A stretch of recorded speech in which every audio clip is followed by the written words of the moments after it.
Greetings and welcome to the 51st episode of Retro Rant.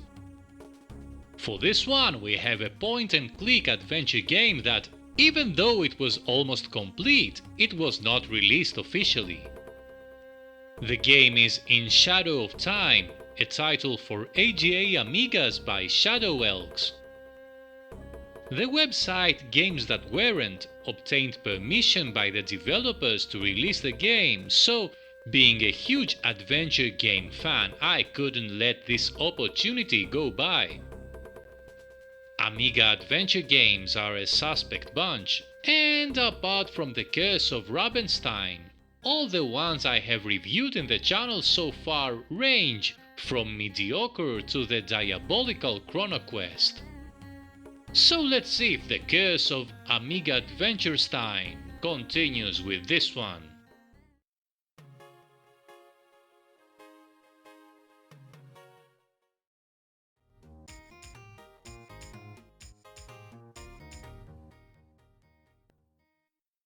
You control a less than hard-working student in the university, and you are an assistant to a brilliant professor that has recently acquired some interesting alien artifacts.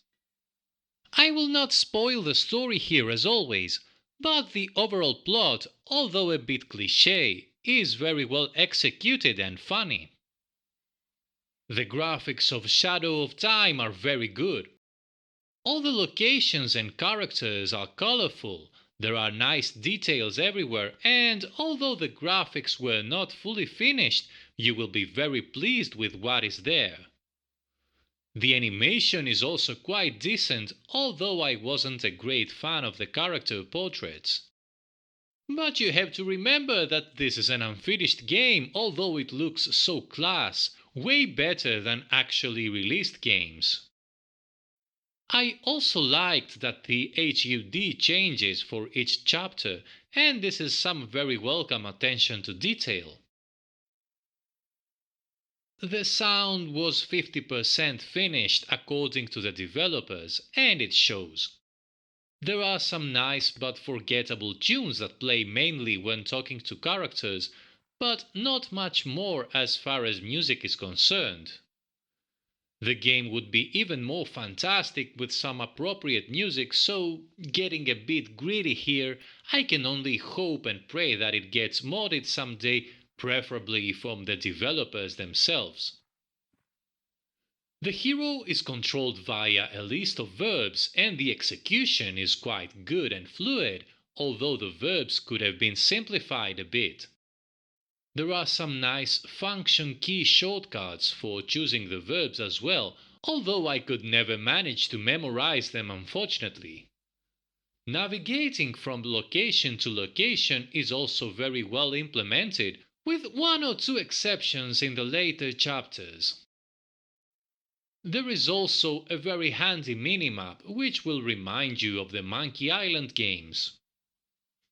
And the gameplay is actually close to being excellent. The game is pretty big, with each section requiring a good number of head-scratching puzzles to solve, most of which are actually pretty clever and humorous, and only a few are suspect. The text and dialogue are actually very funny, with inspired references to various well-known characters with which you have to interact, and I found myself laughing out loud in quite a few instances.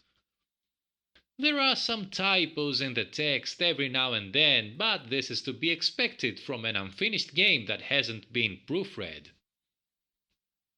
There are no deaths in the game, and this is always a plus in my book. Even though you can die from the copy protection, okay, this sounds like a good line for an anti-piracy ad. There are also no dead ends I could find apart from a bug in the first chapter where you shouldn't place the batteries in the cassette recorder because then you cannot get them out again. There is a minimal amount of pixel hunting but nothing game-breaking. And the difficulty is definitely above average without feeling that this is a bad thing, quite the opposite. Most of the puzzles make sense, although some of them might require a bit out-of-the-box thinking, although nothing in the realms of Discworld craziness. Even though the game is unfinished, I had little trouble completing it in the way of bugs, and most of my problems have to do with the actual installation and saving to disk. You just have to create a saved games directory and then you're good to go. Overall, this is a fantastic point and click that was a very pleasant surprise for me. Shadow of Time definitely belongs up there amongst my top 10 favorite Amiga adventure games of all time, and this is quite a statement since I am one of the pickiest adventure gamers out there. Although the game looks very good, it really shines in the gameplay department, where the sheer size of the game, the addictive plot, and the hilarious puzzles will have you hooked until you manage to complete it. I would have lapped this game up back in the day, and I cannot but feel grateful to Shadow Elks for graciously allowing this game to be finally released, a true gem to be placed in the crown of the Amiga games library. If, like me, you are an adventure game fan, you should download it now because you are missing out on a fantastic title that puts a lot of the highly regarded Amiga point and click titles to shame. Although I will not rate this game since it is unfinished, it should come as no surprise that I would have rated very, very highly. So that's it for now, and I'll see you next time!